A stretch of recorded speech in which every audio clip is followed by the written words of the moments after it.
Quitting in folks, 30 seconds to showtime. Grab your seat, leave your drinks to the bar. Hold your breath, put your hands together. We present Stanford Bay's finest star, who has danced with the Mayor of Guinea, who has dined with the Queen of Vermont. We trace the voyages of Sinbad, corresponded with the men who can't love us to be. C'est pas la même chose que la vache qui rit. La vache est pas mon ami. And hello, everybody. Welcome to the show. My name is Jeff with the G, and usually I get started later, and I've got a frozen screen. Does everybody else have a frozen screen? No. Okay, good. Okay, there we are. It's just being screen. That's live internet stuff. So normally I'm on later, and usually Skabz, who's below, is usually the person who starts off at this time of the hour. But we had to do something special because we have a great set of guests that deserves a better time slot. And so myself and Skabz joined forces so that we are the G-Spot of stupid people, and we couldn't think of the best people to be part of this G-Spot than America's Sideshow couple. That is the Captain and Maybelle. How are you guys doing? We're doing amazing. How are you? Doing all right. The crowd was wild. We're making it work. That's how it works. I'm staying home. How are you, Maybelle? I'm feeling really great. I'm feeling super festive. We've been listening to some holiday songs all evening and taking pictures in front of the Christmas tree. So I'm feeling pretty good. Yeah, I actually made a list of like anti-Christmas songs. So it's like a lot of like the Vandals and like the Ramones and just like stupid walking around in women's underwear and all that dumb stuff. You should put that. That's how I get into Christmas spirit. Would you share those with us later? Maybe as a compilation, That's it. Maybe a Spotify playlist. Yeah, that'd be cool. Yeah, it is a Spotify playlist. I'll send it to you. That'd be great. Yeah, as long as you got Tiny Tim saying this got the AIDS. Another good one on that list. That's a good one. I should add that. How have I missed that one? And I love Tiny Tim. Yeah, it's well, he almost instantly regretted it when we released it. So imagine that. So part of the reason we wanted to bring you guys on, one is because me and Skabz, we adore you guys so much in general because you guys are amazing performers and you're such great givers towards the community, and so I personally I'm very thankful that you're doing the things you're doing, and that goes beyond just being in our show. Cause this is obviously your low point is being on with me and Skabz, but come on, go Skabz. I see what you did there. You get that a lot, Skabz. See, they're so polite too, and they're like, no, not at all. No, it's not both of you. No, that's true. All right. That's fair. Well, you know we love you, Skabz. It's not like us we're scared not to. But regardless. Cheers. Yeah, you remember in 2016, the fucking clowns in the woods? Oh, yeah, I know. Oh. Do you remember who stopped it? But speaking of that, like Jeff and I run our shows completely differently. I usually just have like a whole bunch of random questions that I ask, my guests, and I shuffle them up. And the first one that popped up is actually, what is your honest opinion of clowns? Can I tell you a story? Please do. Story? So actually, when I had from Poltergeist, saw it at 6. It was one of the only movies my parents took me to see in a movie theater that kind of frightened me. And as I got older, nothing really made it worse, like watching movies and stuff. I kind of was on the fence. And I met you when I was I think I was like about 20. And we were going to a haunted house. And the last room of the house, I think it was Netherworld. The last room of the house was all clowns in neon makeup, much like yourself wearing tonight. And, they pick on that person that's the most frightened. And the 4 people I was with ended up leaving me in that room by myself. I ended up like curled up on the floor and all the clowns are around me. Chris came in and got me. And from that day on, it kind of like I was done. I wasn't frightened anymore because he's like, babe, they're there to do a job. They accomplished it. Right. You Well, know? and I think that always, And like, then- I grew up around the circus, you know, and the happiest Mhm. moments of my life was clowns. And when Yeah. this fear of clowns got started, I didn't understand it. And it actually was a little silly to me, you know, in the beginning. And so I didn't understand the fear, you know, because there was a period of time when nobody was, I mean, there wasn't a fear of clowns. It all started all at once. And then, We so actually you did. started noticing it. Yeah. And I was going to say, we actually did a panel for Days of the Dead Horror Convention. And for 6 or 7 conventions, we did like an hour-long lecture on coulrophobia and like why people became afraid of it and where it started. And, you And know, I would love to skare that research with you Mhm. one day, Skabz, for sure. And There's I've researched it a lot. I'm super into fears and everything. Coulrophobia, like there's different theories behind it. One of them is like the old, like way back in the day, traveling circuses, like that was a way for, you know, convicted felons and murderers and rapists and people with like facial scars to like just kind of skip town really easily. They hide their identity by putting makeup on, and they're just deplorable people.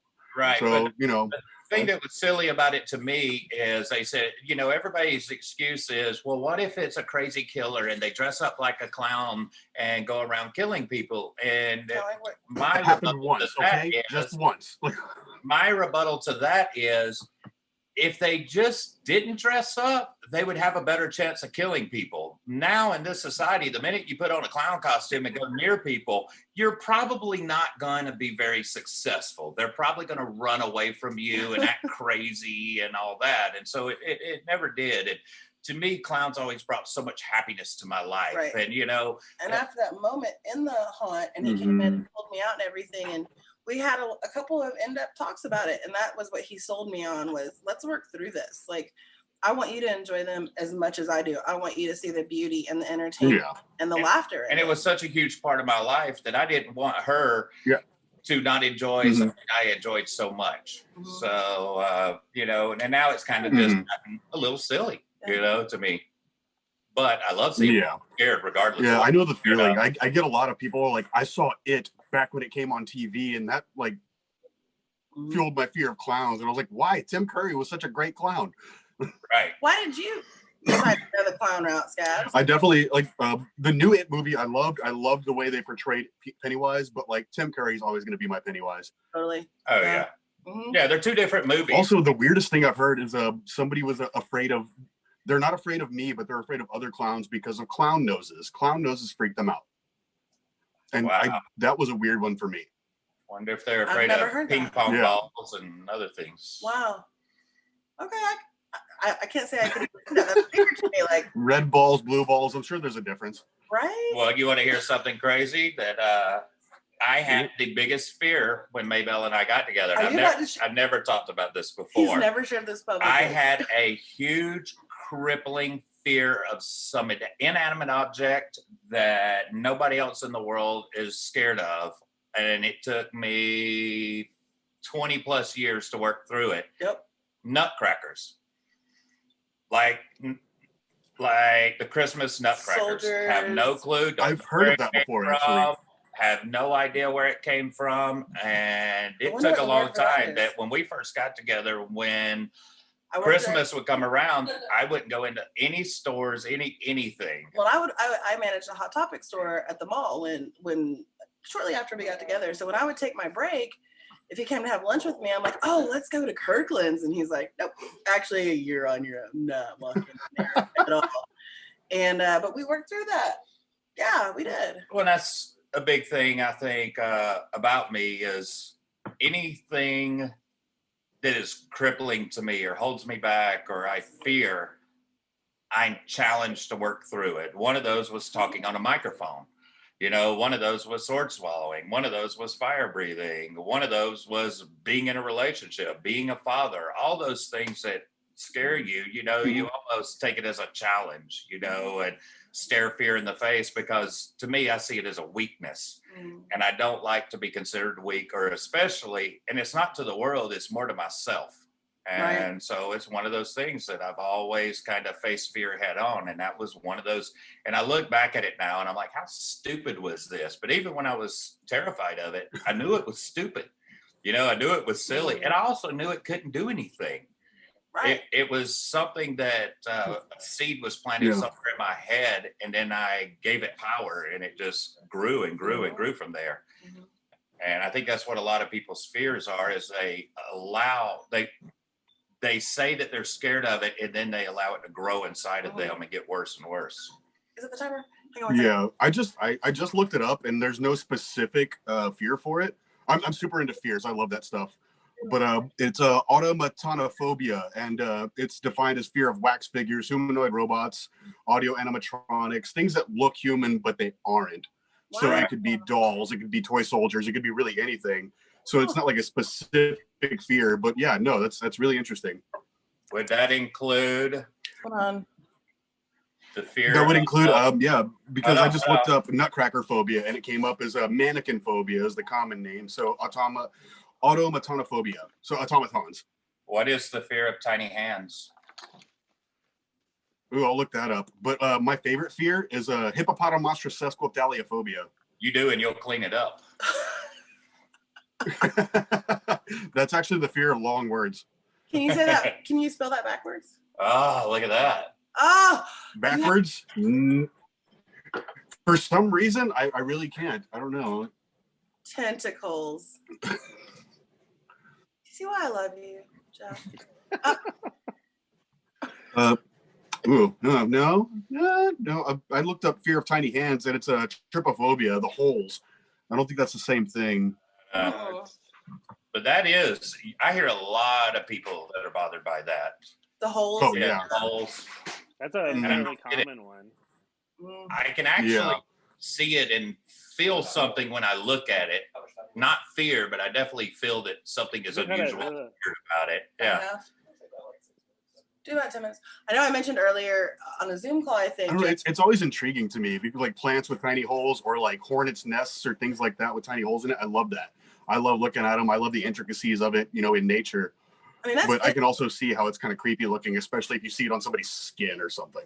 Oh, absolutely. I think it's, yeah. Yeah, just like zoomed in where you can see somebody's pores. Yeah, it's super weird. But I also love the zoomed in, looking at like all the mites that walk on people's bodies that we don't know about that kind of freak you out when you actually think about it. Spiders. I'm seeing Maybelle's face right now. Like, like honeycombs and like hives and stuff like that. Like that's a beautiful, like natural art, like construction process. I can get that and appreciate that more than the holes and stuff.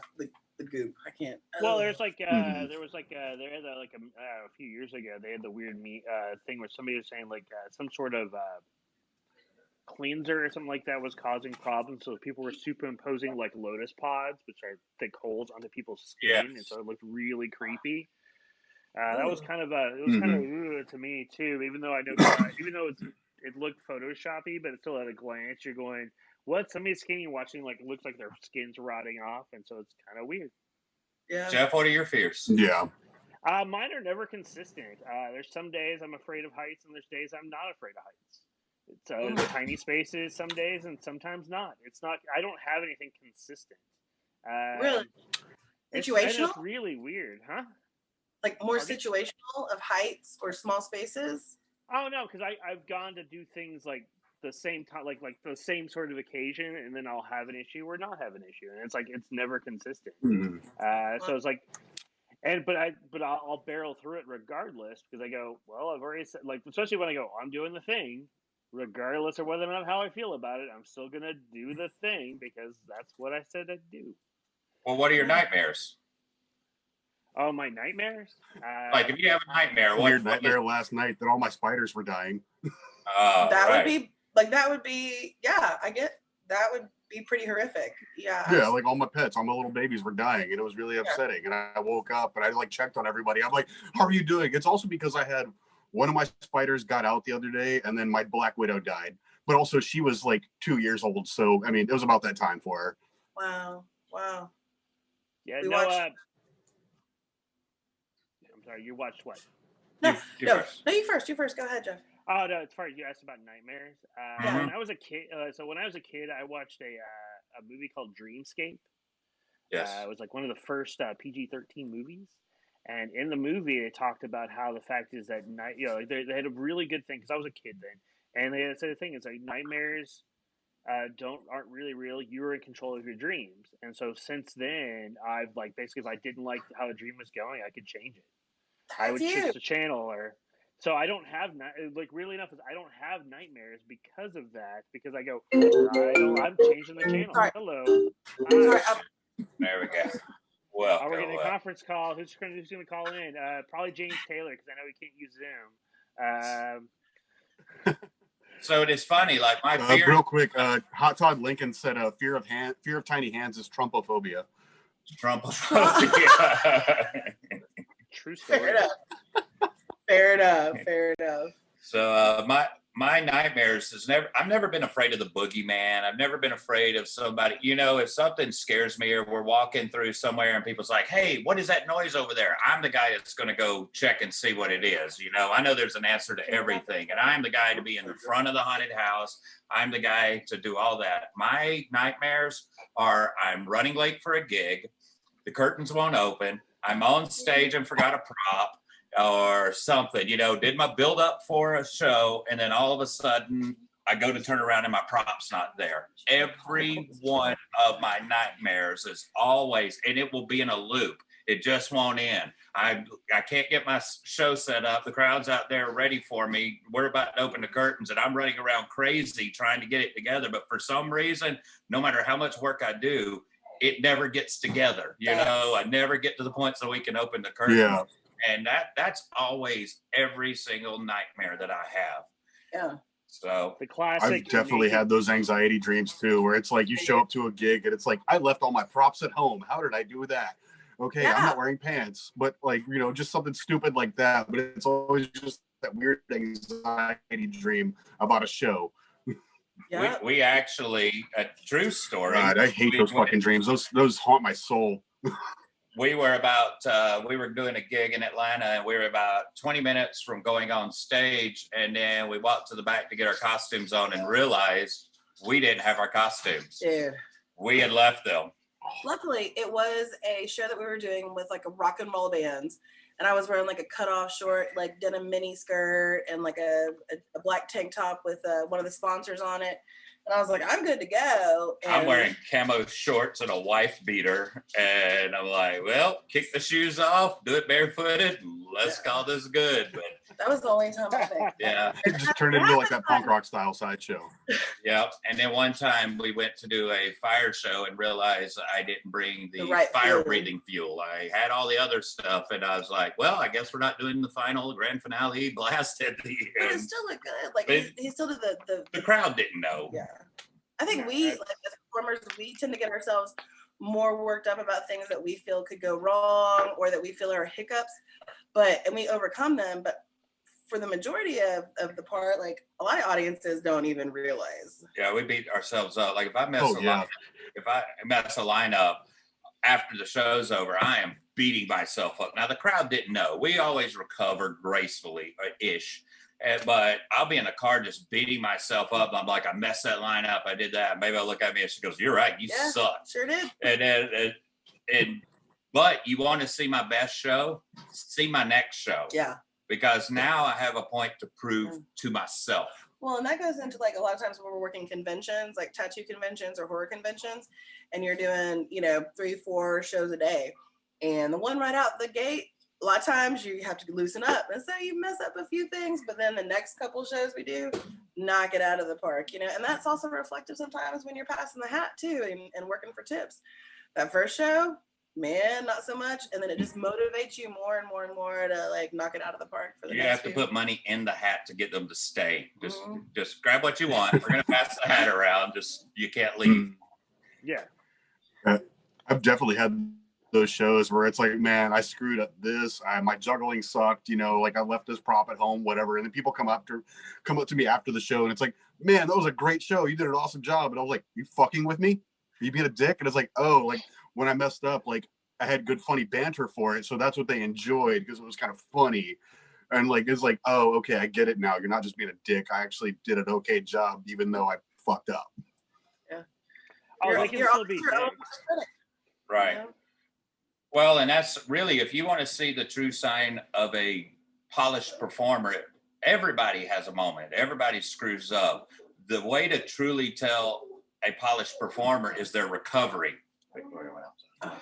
Is their recovery. You know, even if the crowd knows they screwed up, how much do they let it get them flustered? How much do they let it, you know, freak them out or lock them up? And I remember the days, a lot of people, you know, don't know, I performed many, many years before Maybelle. I've been performing over 20 years. And when me and Maybelle first got together, I had such extreme stage and social anxiety that when I didn't perform with But her. it was never when you were doing suspension stuff. It was only after you really started Sideshow. I would be in the parking lot and I would call her crying and throwing up in the parking lot. And I'd be like, I got to be on stage in 5 minutes. And I'd get on stage and my hand was shaking. You could hear it in my voice trembling. 3 minutes later into it, I'm fine. You know, it was that anxiety that was there. And yep. But then you flip a switch and do it enough. And it's amazing how comfortable the uncomfortable feeling becomes. It becomes normal. I always found this good. I always like that anxiety sometimes hits me, and I go, well, people think I'm going to be dumb and everything like that, and I go, well, I guess I'm going to be dumb, and then I just go with it. It's just I guess I'm going to be old. Yep, and then own it. Yeah, you know, own it. Don't try to act like you're not anxious. You know, one thing I learned when you tell a joke on stage and it bombs and you hear this uncomfortable silence, I used to be like, oh my God, look at what just happened. Now you know what I do? I stop and pause and go, wow, did you guys feel that? Weird. I was like, we're going to enjoy about 30 more seconds of that.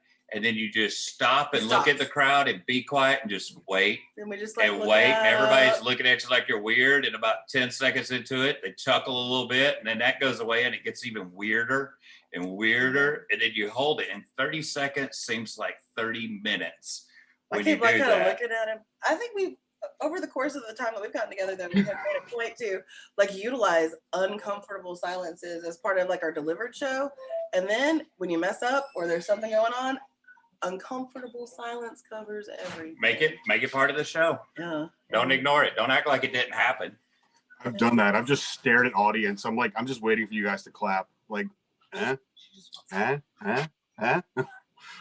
it's just like real slow, like, yeah, okay. Where's your next I'm question? gonna go here soon, but I have 2 questions for you guys real quick before I do. If you were a breakfast cereal mascot, which one would you be? Actually, I have the cereal in the pantry if you'd like to see it. What is it? Yeah, sure. Yeah. Hey, Victoria, what you got? So I know I mentioned earlier on some Zoom call that we were in that I don't say it a lot, but I have an assistant I've had for about 2 years. I love her. She has come through for me when I'm not around, and she's come through for me tonight even. But she is grabbing my breakfast cereal. She is. I'll have her come on the screen in a moment, but it is blueberry Chex Mix cereal. Okay. So what is there a mascot for blueberry Chex Mix? Like you're just a blueberry or it's me. It's just me. I should get some blueberry accessories. But I love blueberries. I will eat blueberries every day, anything blueberry flavored. So blueberry Chex Mix mascot. Mine is cheese grits. Oh. Because you're cheesy. Cheese grits. You're cheesy. Cheesy and from the South. Oh my God. I will think of a mascot. I don't have a fun fact about cheese grits, but I read one time that there are more blueberry products in the world than there are actually blueberries. Because they have the fake blueberry stuff. And I'm not like, you can taste the difference when it's like fake blueberries versus Do you have a fun fact about cheese grits, Maybelle? Oh, who makes the best cheese grits is this guy. True story. Yeah. True he story. really like he had 4 different types of cheeses, the timing of it, the butter. I have tried, cannot do it. I only allow this guy to make cheese grits. So like when that argument comes up online, it's like whether you want like salt and pepper or if you want sugar in your grits, you're just like, fuck that, cheese. It's a whole lot more. Cheese, salt, and pepper. Never sugar. Really? No. Grits are just a catalyst for butter and cheese and salt and pepper. bad decisions. Yes. If you put sugar in your grits, I'm one of the first times I ever had shrimp and grits was in New Orleans, and nothing has compared since. Well, and I'm a shrimp and grits connoisseur. Like anywhere we go, let's say we go to a nice steakhouse. If they have, and I'm so excited about eating their steak.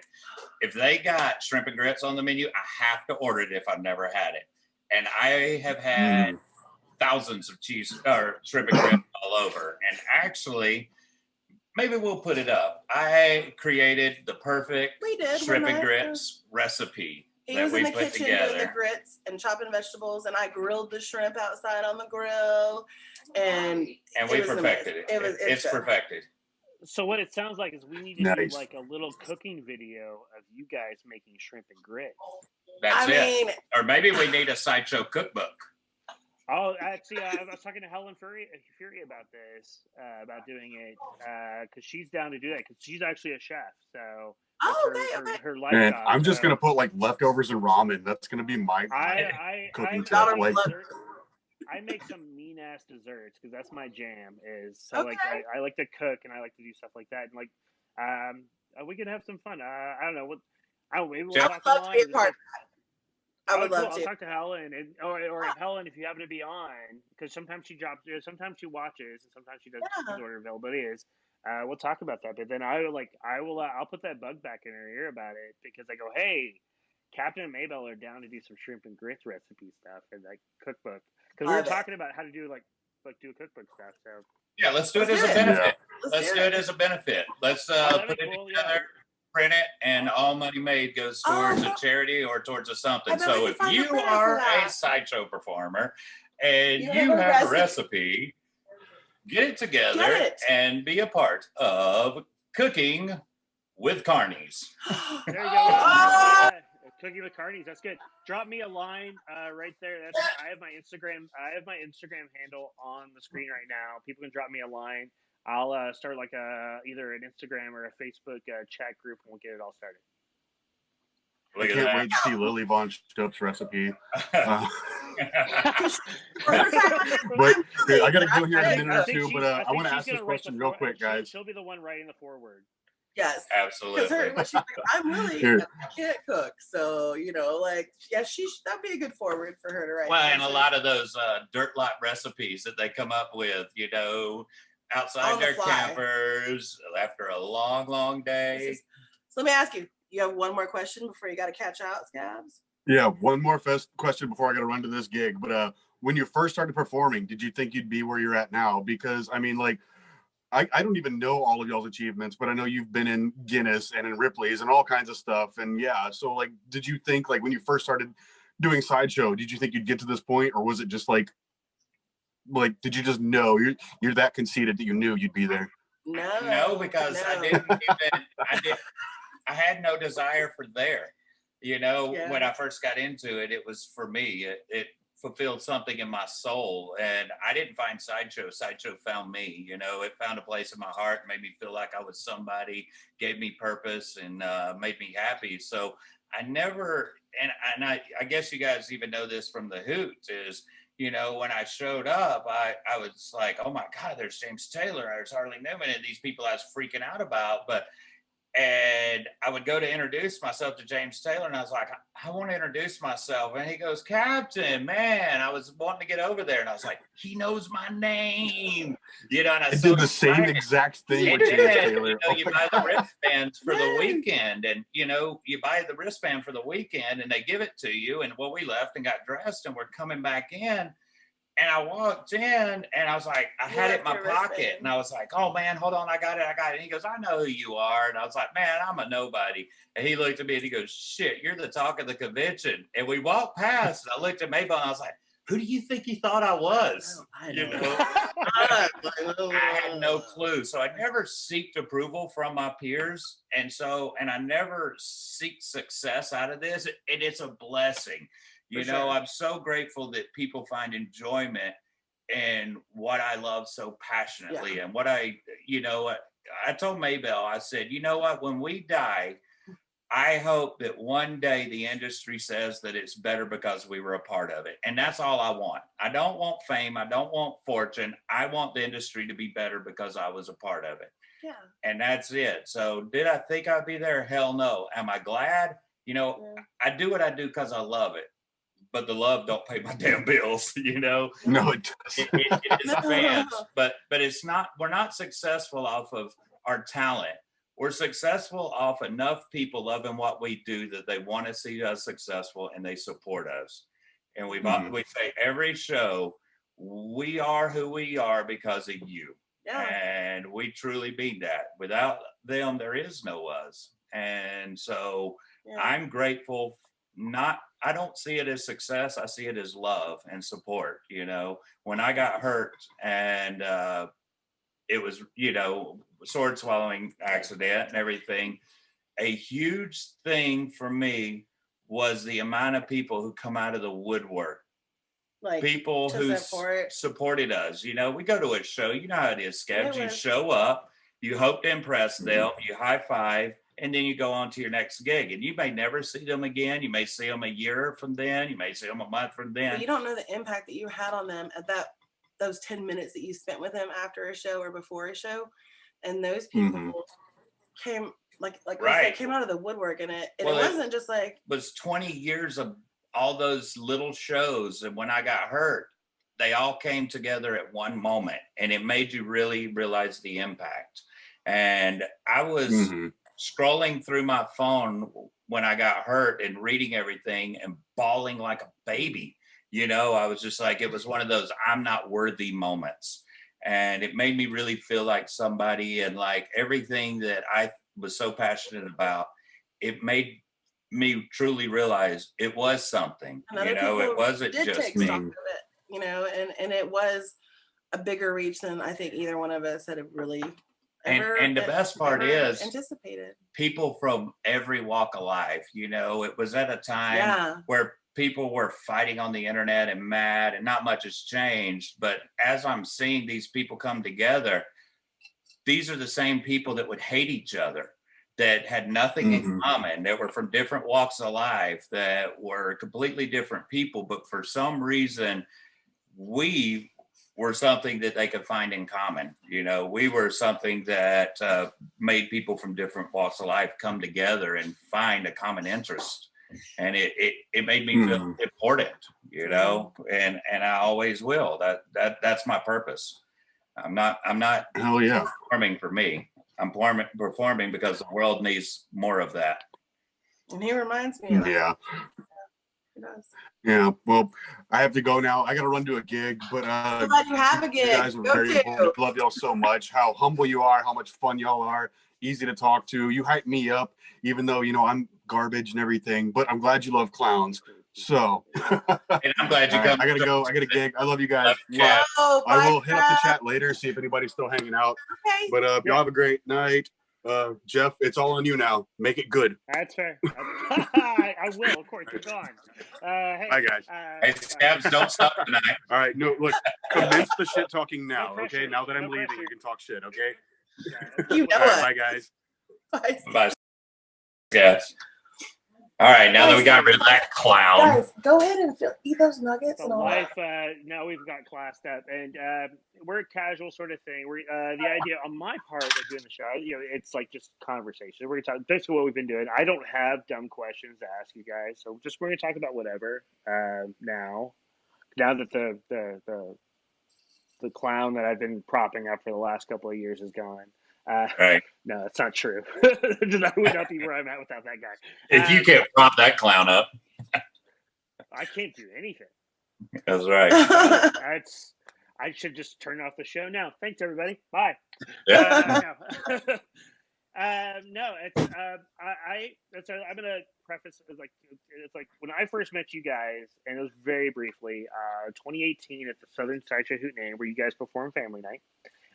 At the time, I wasn't even a performer. I just went to go support Skabz and Nick the Vegan, because they were performing that weekend. And weird story that you guys might be aware of is I'm friends with a lot of burlesque people because I've been fans. I've got to know that. And one of my friends who now lives in New Orleans did not at the time. So it was her birthday weekend. So she hits me up. She goes, "Hey, it's my birthday weekend. I'm in New Orleans because I'm some workshop." And I go, "All right, cool." And her birthday was the day of the family show. And I go, "All right, cool. It's your birthday. What do you want to do?" I go, we'll end it out because I had an extra ticket to go do the hoots. I go, we're going to end it out going to the hoot because I happen to have it. I had the membership to get said ticket. And she goes, what do you want to do? And I go, all right. And so she goes, all right, we'll meet up, hanging out for a bit, had dinner. And she goes, hey, I'm going to go to a topless pool party. Do you want to go? And I went, yes. yes, I do. Yeah, we're going to topless pool with a bunch of the burlesque people I'm doing a workshop with. Do you want to go? Yes, I do. And it ran long. And so I didn't show up until your guys' show just immediately. Like, and now, Captain and Maybelle. Like, literally, that's when we walked in. So the only show I got, actually, I think because you guys closed out that night, if I remember correctly. And so that's all I got to see. And so I'm really glad I did because the stuff you guys did was amazing. That was the part, like, that weekend in general is what drove me to be part of Sideshow. But I think that bon mot of the really kind of put me over the edge of seeing such a great performance from you guys. It really kind of going, no, this might be a thing I might be into. So Wow. no, it was really impressive. So I've been fan since that day, and anytime you guys do something crazy or fun, I make a point to pay attention and do stuff. And I even left it open so people can see that. Look at that. How amazing is that? That's the best. And that is one of the most. People, it's available on. I mean, it's available on the A site to get stuff. But if you have a local bookstore that you can get this book, it's the Ripley's book, the Sideshow Carnival Cure. There are some amazing people. I actually know, like, weirdly enough, is now I know a lot of the modern acts that are in this book. It's really weird and crazy. Like you guys, Chicle is in here, who I met shortly before the apocalypse happened. Amazing performer from Puerto Rico. Well, I want to say it's probably one of the most beautiful publications Ripley's ever put out. It's not just like their other annuals that have the shiny cover with the neon colors. Like that book it's matte finish. It looks like I've had multiple people that have seen it and been like, I didn't even realize that was. Like when you first look at it, you don't even think it as a Ripley's book, and as you flip through, like every page, the artwork, the everything, and there's only a few modern performers. I know that Scorpion's in there, and Scorpions too, awesome local, But most of the people that are in there, it's Depression era and before Sideshow. It's a lot of the legends and oddities and stuff. It's a beautiful collection. It's a beautiful book. And when we saw we were a part of it, it was another one of those we're not worthy moments. Actually, I'll bring this up too because I think Jeff, you've commented on this guy's stuff. Corey Huselton. You're familiar with the name? He's a huge fan. South Carolina based. I know Corey. Yeah. And he is a huge supporter and fan of Sideshow, of everyone across the board. And he has a couple things that he does. I know he's gone through some loss lately. And what amazed me was as much love as he has given our community over the last several years, the loss that he suffered recently, I saw so many people reach out to him and give him, I'm not going to tear up, that love back. Like that means a lot, Yeah.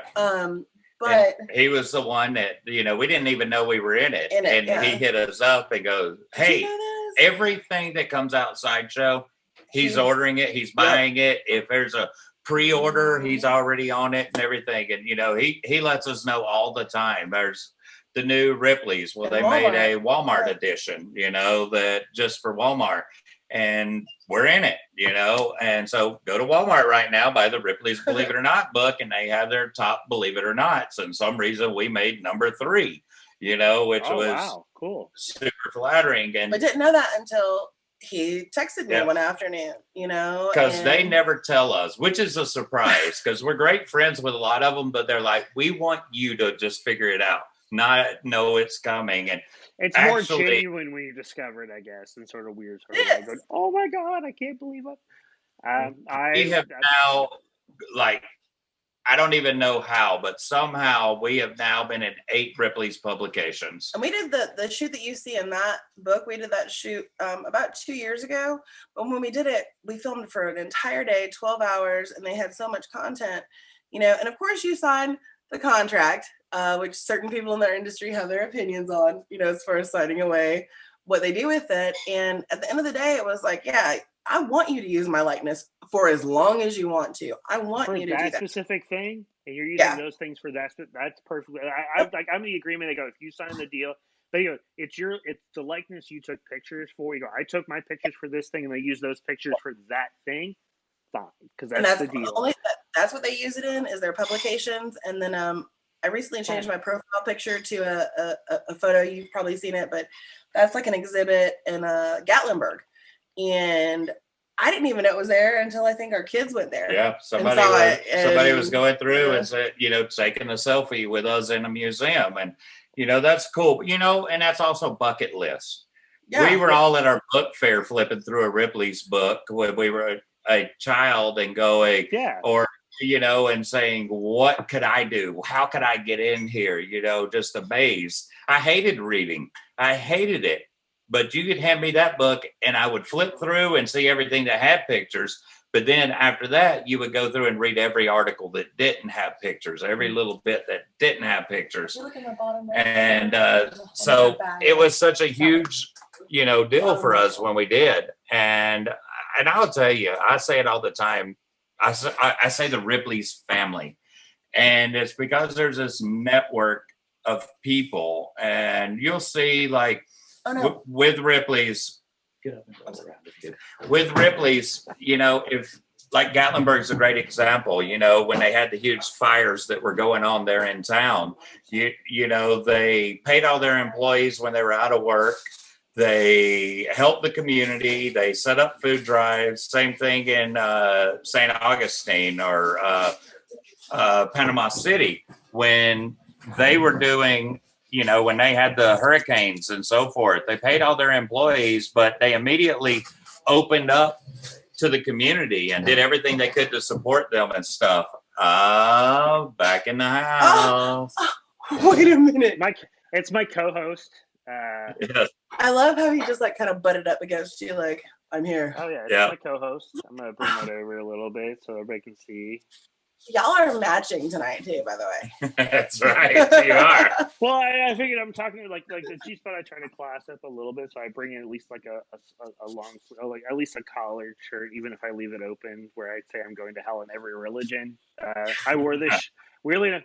I wore this shirt at that hootenanny that you guys are at, and the hotel, because me and Skabz stayed together because that's just how it works. And so as we were, I think like a day or two before leaving, I was in the hotel lobby and I was wearing the shirt, and like literally some guy was in like just staring at me in the shirt, like just like going like that kind of, why are you wearing this shirt? What religion you think gets off? I know that's basically he leaves. I go, it's not too late. I go, I can, if you want, I can get into a long discussion for religion and stuff if you want me to. I can. Right. What does your wear shirt the say? shirt. I'm going to hell in I'm every going to hell in every religion. Because according to them, I am. So. Hey guys, quiet on the set. Sorry, we have perfectly fine. That's the other thing. It's like it's always meant to be casual. That's why this dude's right here next to me, just sitting around. Oh, then I want you to see. He said it's always casual. See, Chris is like the uptight one. I'm the more like go with the flow. But it's like weird. Like I was talking to Captain. It said like right before we got started, like I'm with Captain on time. Like I'm really the excessive. Like if it's at 9 o'clock, I'm there at 8:30 sort of person. But like go with the flow. Otherwise, it's like this is my wonderful assistant Victoria. She's always early. This is Jeff with a G, but look at his baby. Look at that baby. Sweet angel. That's Shinobi. Shinobi. Is it a lady or a gentle dog? Bring it up to New Orleans next time anyway. He's thick, but it's still he's a boy. It's okay. But gentle he wants to be a co-host, Victoria. Even when we're on Zoom calls, people love that shit. People love that shit. He wants his business. So, But he sometimes gets really opinionated and starts talking, especially if something he's really into or not into. He's very opinionated. When we're doing planning meetings for the Give-A-Hoots, sometimes he wants to talk. He does, and he gives his opinion. But I know being a fur baby lover that you would love. For sure. Yes, for sure. Look. Of Such course, a cute. he can't hear you guys with your headphones in, so. So he's just like giving face right now. Then Oh, look at him. He's Well, it's Dad, what he what's does. happening? Dad, That's what he what does. are they doing? That's what he does. the baby. He's always the biggest fan, and like my neighbors don't know who I am, but they know who my dog is. Done, Father. I'm checking out. But Jeff, this is Victoria. She is, because I mentioned earlier, she's my assistant. She's been my assistant for 2 years. We've been friends for 20 years, and she helps with everything from packing a car, inventory. She's made button. Like, I can't tell you what an important part of my life this woman is. Everything from show stuff. Everything from show stuff when we did Wife Swap and I wasn't around for a week.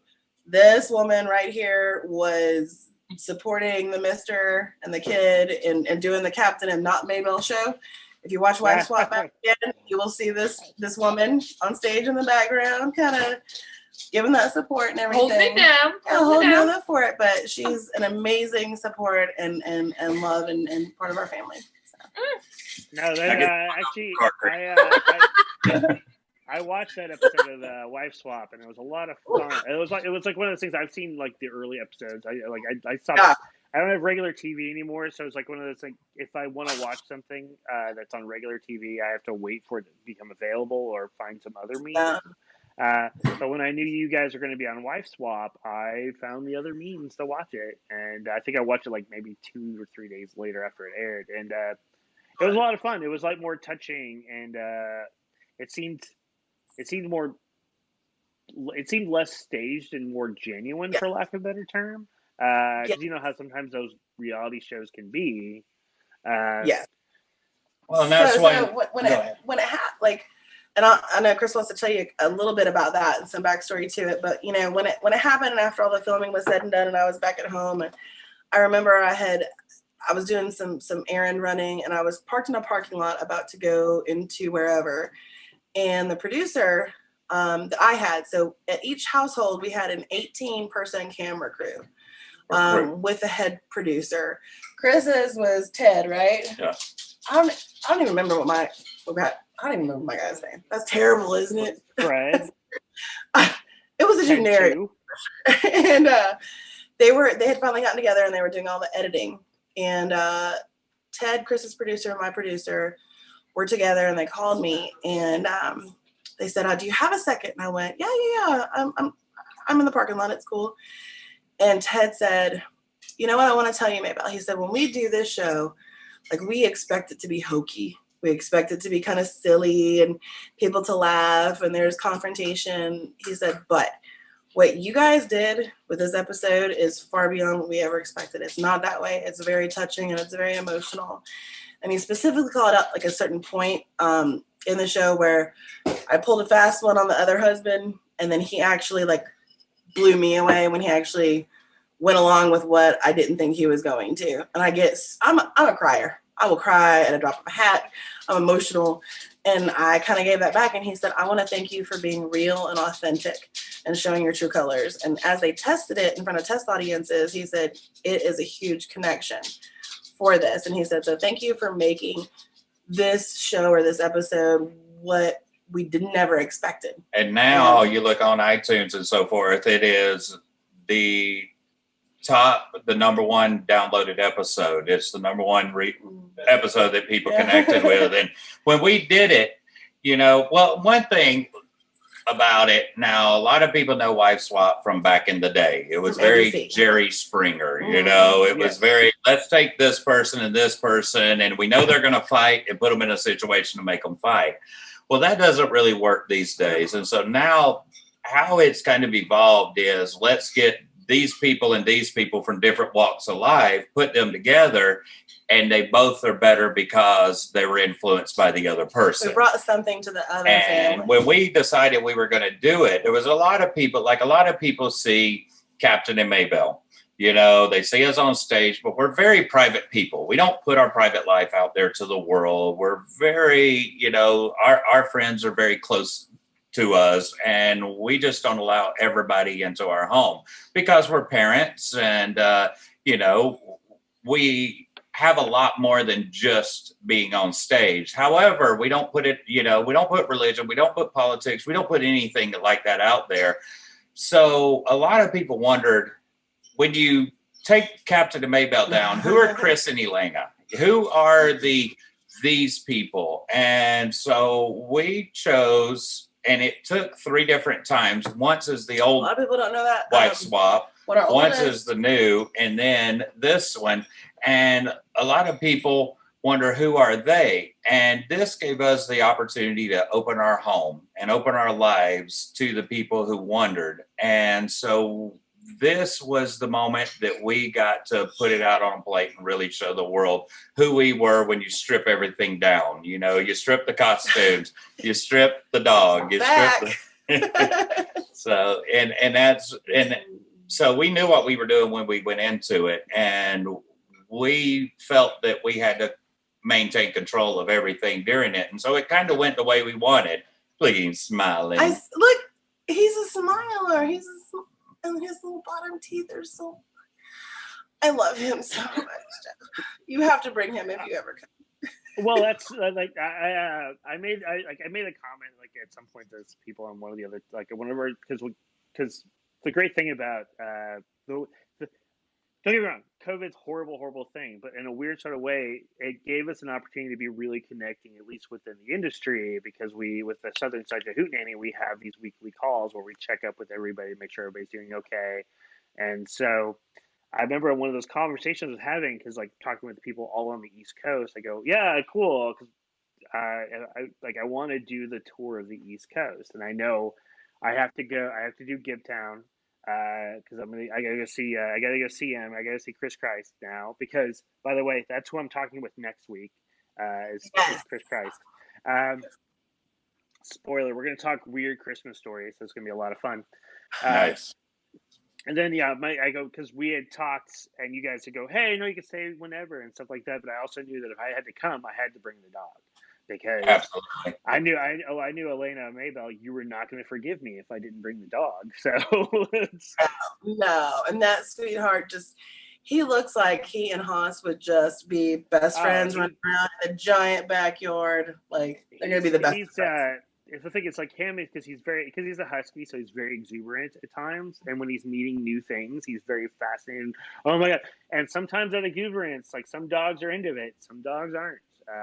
So it's like, but it's one of the things I go, I know I have to do that because then I got to make my way up, then got to hit the DC Baltimore area to hang out with like Hot Todd Lincoln, who's in the chat, and Sally Cinch, who's also in the chat. Hi, I love Sally, and Todd's cool too, if you're into that. Yeah, and Todd's fun. And then of course make all of my way up to the New York area with like Kita and the Brides and like Todd Robbins and whatnot. So, but I think once I get at a certain point, I can't take the dog. So it's one of those things I go, I may do like a Southern sort of thing and go, all right, cool. I'll just hit Southeast and just do like, Atlanta and hang out with you guys for a while and then go hang out in Florida. Cause I have a sister who lives in Florida too. So I guess I should see her.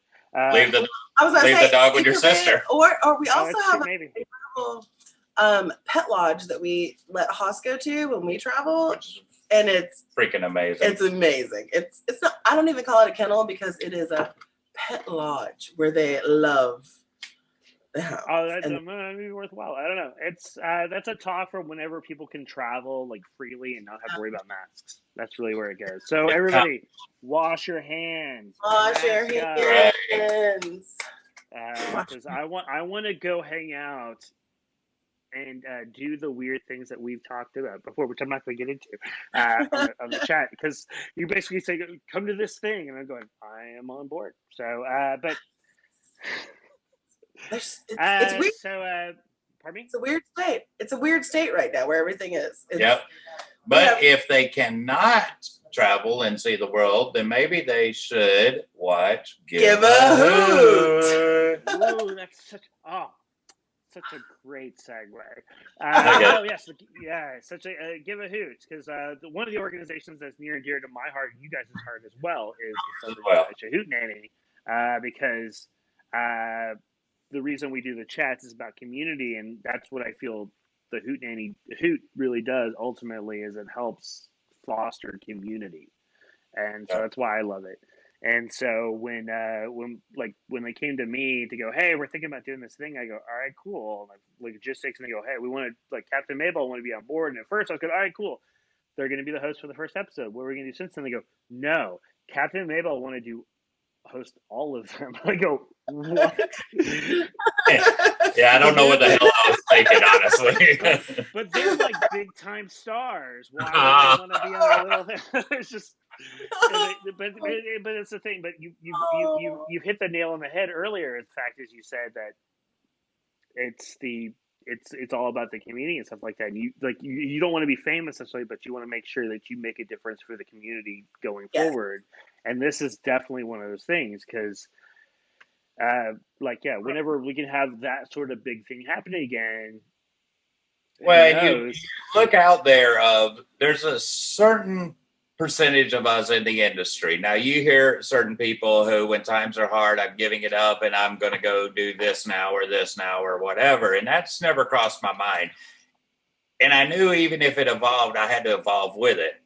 But there are certain ones of us who have this desire to create, who have this desire to, even if it's changed, then we got to change with it and figure out how we can. And it may not be the same, but we're going to continue producing and making things. And you see, Donnie Vomit with The Strange for Hire. You see, Follyland, and you see Pepper and Orvax, who are doing their podcast now. And then you see, like, there are certain people who are just taking the punches and, rewriting it and figuring it out and so forth. And that's kind of what Give a Hoot is.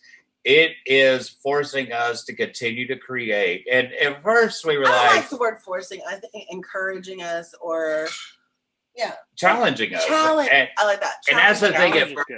It's like, what did we get ourselves into? And you can't help, because it's a lot of work.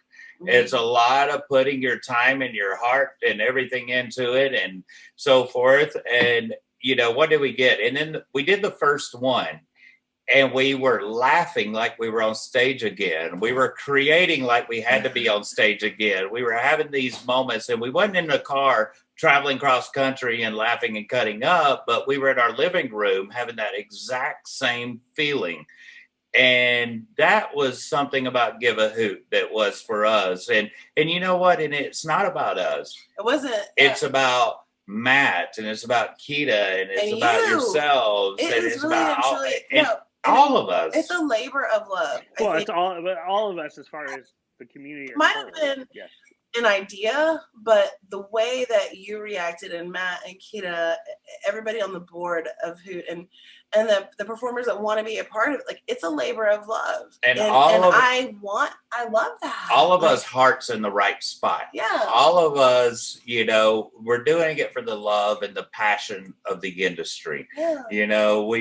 We realize that we've got something. And even if it's not your something, it's somebody's something. Oh, yeah.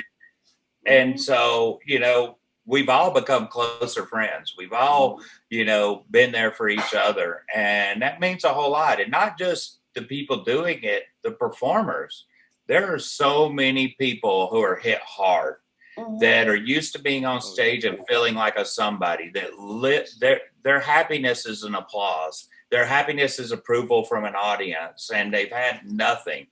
And now they have a moment to be in the spotlight. They have a moment to share their talents, and they have a moment to feel like they're part of something. And I think that gives a whole lot of what our industry needs right now, is us uplifting and supporting each other. And, they make a percentage of the money, and then a small piece of it. And people don't realize we don't make anything off of this, and we work our tails off for it. And I even said it's a labor of love. I even told Callie, and I love Callie to death. And I looked at her and I said, You didn't look at her. I looked at her. We were FaceTiming. And I said, you created something bigger than yourself. You created something our industry needs and wants and desires. And that being said, even if you're no longer a part of it, the hoot will always live on because you have finally created something that is so important to our industry. And that's what the Southern Sideshow Hootenanny is. It is not only uplifting upcoming artists and celebrating the incredible industry that we have, but it's also Sassy. paying homage to the people who paved the path for us to be there. And that's what it is. And that's why I would love to see more. And I know our third episode is coming up. He wants to see it too. He can't wait. He's telling you. Now we're talking about exactly I what agree. we're talking about the show, so now he has opinions. That So he knows what's up. I would love to see more. We have James Taylor, and I would love to see more. Classic content too. For sure. oh yeah.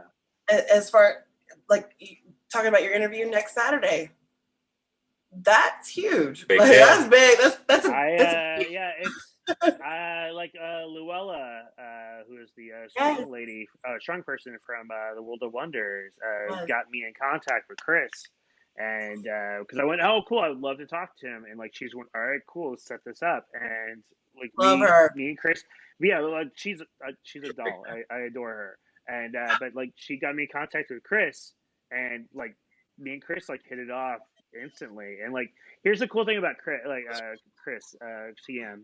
Rosie. Oh yeah, I've got a rosy face. Okay. I do. You talked I've got about a rosy face. Oh yeah. When I was talking to Chris with on and off, we were talking about on the thing. Like he just goes, the industry changed. Is like that's just how it is. The industry, like he's been around forever, and he's seen the industry change like 3 times already. So. Like he goes, as when tents are dying, like tents are all but dead, so everything goes to nightclub acts, and there's nothing wrong with nightclub acts. And like myself, who I'm strictly a night, the closest thing I've worked for a tent was like they had the tent wall at the Hoot that I get to perform in front of, and then like Skabz the same way. And so like we're just going, you validated us because there are a lot of old school sideshow people that goes, unless you work in a tent, you're not true sideshow. I guess I also was challenge when he and I said also that. challenge that. Yeah, no, it's really amazing. And I go, well, if you look at the history of Sideshow didn't start in tents either, but you have to go farther back. Yeah. It's like because that's what I do. Like I literally, that's what I like because of the Devil's Hour. I got really into the history of stuff, and I look way back and stuff like that. And So you know understand? They're somewhat right. The sideshow will never be the way the sideshow was then. Yeah. However, Sideshow didn't die on the dirt lot, and I refuse to believe that because Sideshow is bigger than that. It's a message. It's something they put out there. It's part of accepting those who are different. It's about entertaining and making people leave their mundane lives for just a minute to run away with the circus, whether the circus is in a bar, whether the circus is over a Twitch video, whether, for just a moment to put all their stress, their problems, their lives quarrels behind and just put it to the side and laugh and be entertained and love life. And it saved who I am as a person. I refuse to believe that it's dead. And I think that there are a certain amount of us people who it's our job to prove to them that they're wrong, that it will live on. And if they don't want it to live on, then it can die with them, but it will not die with those who it made an impression on who they are in their life. And I won't allow it to die. Not on my watch. Not on my watch. That's literally like when all this stuff started happening. And so when Tifa Tillywinks, who's the person who runs who started the channel here, she hit me up because, all right, cool. If you want to do a show, and I go, all right, cool. And so when I started doing the Devil's Hour, I just basically adapted what I did for stage. Like I did my stage because it's based off a stage show I did. But the reason I wanted to do it the way I did it is because I wanted to bring these acts on so that their names were still on people's lips at the very least. So that way they were still out there. And so even whether it's 2 months, 6 months, a year, people who watch the show at some point will go, oh, hey, I watched so-and-so. I will remember that. And on the screen has their contact information, has their tipping information or their merch information always. And I did that, and like, because I don't make anything on doing this sort of stuff. I do it because I love to do it. That's really what I do. And just the fact is, like, what really, because of the COVID, what else am I going to do with my time other than play video games and read? Because I'm not going out and talking to people. But so I decided to make the shows just so I can talk to these people. So like for when I started doing the interview show, it was also to talk to people who were also hit hard by it. So it's talking to people like burlesque performers, musicians, sideshow people who are also having to suffer. And so I do it because it's the same thing. I won't give up on it. So anybody who was watching The Last Give a Hoot, which you should. It's still on this channel, at least for another week, and then I'll have another hit. I talked about, because I was on that one, and I talked about how I got involved with all of this, all of that at the time. And you put your heart out there. Well, the reason is, like, Sideshow saved my life in a lot of ways. I was lost as far as what I was going to do with myself. And so between Sideshow and the dog, that's the two things that kept me going. Your story. Literally, but actually, like, shortly before I got involved with it, like before I even saw the first Hoot, I sat at my dining room table with a number of pills that I knew that would take me down. And I sat for hours staring at them, trying to figure out what's going on. What I was having the court scene in my head of the pros and cons. Eventually, it was the dog that kept me alive, because I was going, well, who's going to take care of the dog? Because who knows what time people are going to come see me about the dog.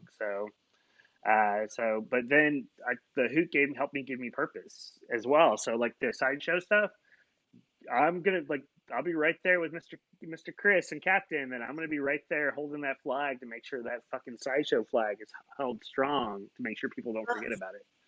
Amazing. Right. And every single one of our shows, we do the big speech about acceptance, and I've done that speech in different forms for over 10 years.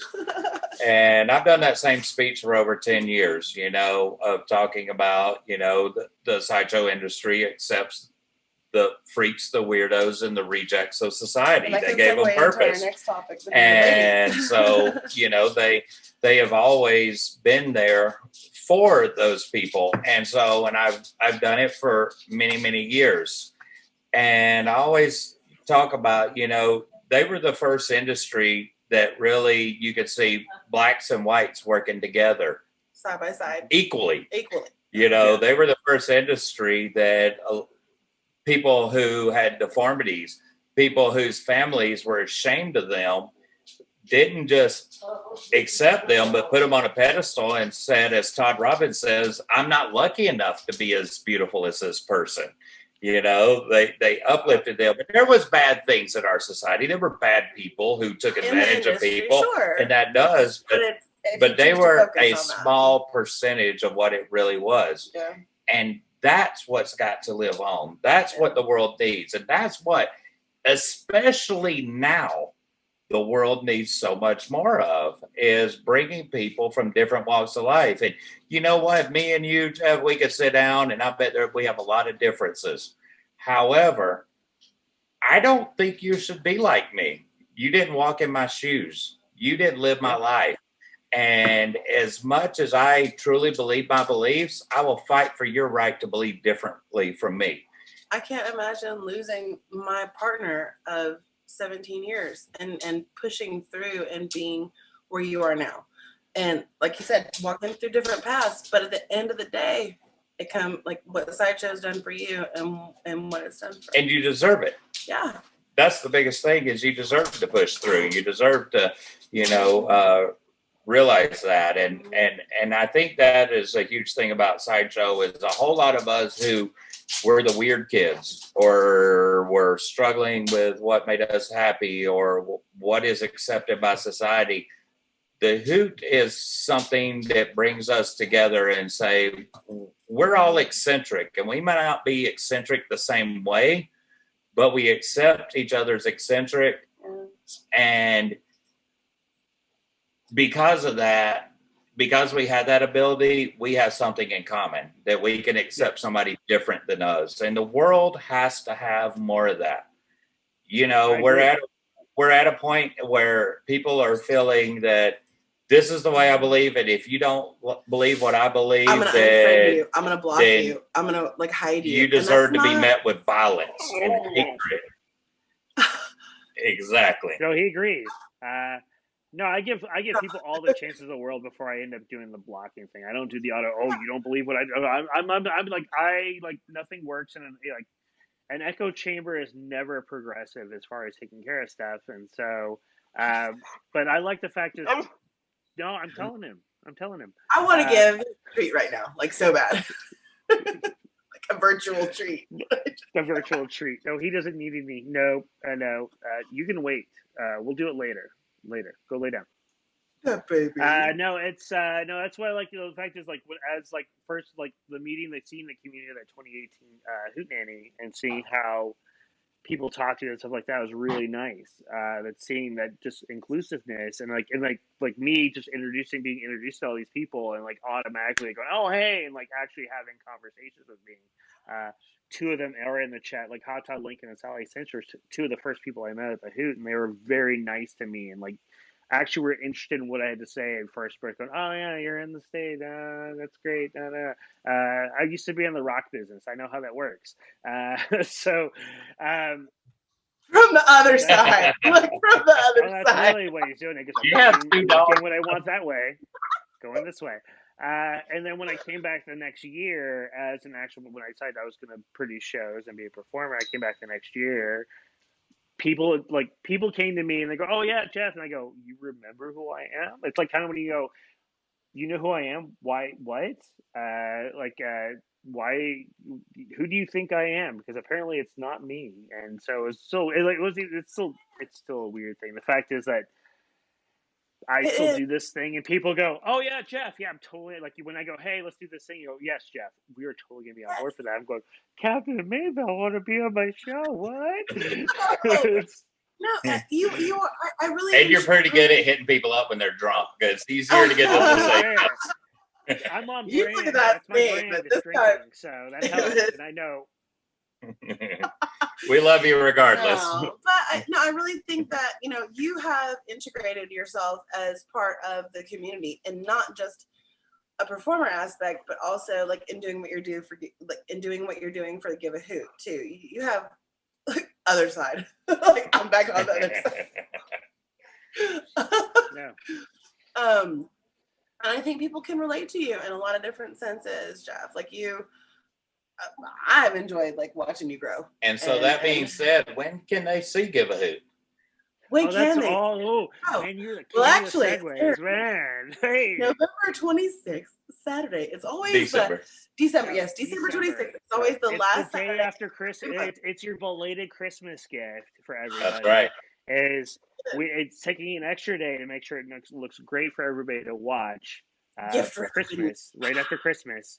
Because it's not like you're going out to see your family, or at least you better not be. At least, well, I mean, if you're in your house, that's fine. But it's when you're disappointed that you didn't get the gift you deserved, you should submit. We're going to give you your gift. Or you should fill out, if you're disappointed, you should fill out the Give a Hoot form and put in, and if you, I don't know if you intended to say that, but I can right now. If you're interested in being a part of Give a Hoot, please fill out the tech form. Multiple people have it to supply to you. Show us what you got. We want to highlight. There we go. Look at that right there. See, look, there's my Instagram. We'll exchange stuff, and I'll make sure it gets to you. I'm involved with it, and I'm not. The stress fact is, I am not a board member. I'm part of. I run the social media for the Hoot thing. And as such, I'm gonna do quick plugs right here. So tomorrow night, for everybody, the brides are doing a show on Zoom. Go check out Kinetic Entertainment. Go check out their stuff. It's amazing. I've watched the last 3, and they're so much fun. And they do it on Zoom because they're way beyond Twitch level stuff. So they are incredible, but in a good way. But yeah, you can find just go to the Southern Sideshow Hootenanny Facebook page. There's already a link to it on there in the post. Yeah. Just make sure you like the Hootenanny. Be a member. It's inexpensive. And what's cool about being a member of the Southern Sideshow Hootenanny is because after the Give a Hoots, there is an after party almost kind of like a blow off, what we like to call the blow off. Yeah. To be a part of the blow off Virtual after party blow-off. is the virtual blow off. You In remember order to the be a part last of that, one? you have to be a member of the Hootenanny in order to be That's- invited to that part of the show. And there's so many different levels of membership too. Like everybody can afford it. Like everybody. And if they didn't, that's if they weren't at the base last level. one, they didn't get to be a part of the jacket off. But Hey, that's Hey, true. to be clear, hey. everybody has fancy jackets, okay, guys? Right. But Had I realized we were doing that, I would have picked it because my day job is working in a costume shop. I've been bringing some serious jackets. can I just come play dress up? But Yeah, yeah, I live here in Austin. So the place I work at, I don't mind plugging in. There's a place called Lucy in Disguise with Diamonds. It's a costume shop. It's been around for over 30. Yeah, it's been around for over 36 years.